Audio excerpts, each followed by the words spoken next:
Le gouvernement britannique cherche à réduire ses coûts et ne souhaite plus héberger les migrants dans des hôtels. Après avoir acheté des tentes, l'équipe de Rishi Sunak souhaite recourir à de grands navires. Un premier bateau est amarré dans la ville de Portland, mais le premier test va devoir attendre pour des raisons de sécurité. Les précisions depuis Londres avec Anna Roche. Le centre d'accueil flottant est arrivé avec plusieurs semaines de retard, fin juillet à Portland, mais aujourd'hui il reste vide. À terme, il devrait accueillir 222 demandeurs d'asile dans des cabines réaménagées. Le Bibi Stockholm était un logement flottant des travailleurs en mer suédois avant d'être affrété par le gouvernement britannique aux migrants arrivés illégalement au Royaume-Uni.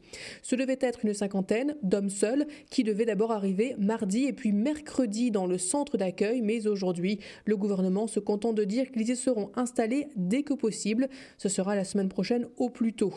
En début de semaine, le problème semblait se situer au niveau de la sécurité à l'intérieur du vaisseau. Mauvais accès aux sorties de secours, mauvaise signalisation, des barrières qui pourraient créer des embouteillages paniques, pas de gilet de sauvetage. Le syndicat des pompiers compte écrire au gouvernement car il estime que cette barge est un piège mortel potentiel en cas d'incendie. Et puis en milieu de semaine est invoquée la nécessité de former les travailleurs des docks environnants avant de pouvoir installer les demandeurs d'asile dans le Bibi Stockholm.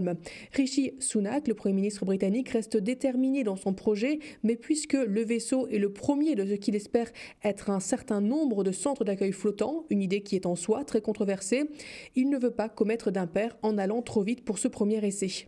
L'objectif est de réduire la facture pour le contribuable britannique. Plus de 5 millions de livres sterling sont dépensés chaque jour pour loger les demandeurs d'asile dans des hôtels réquisitionnés par le gouvernement à travers tout le pays.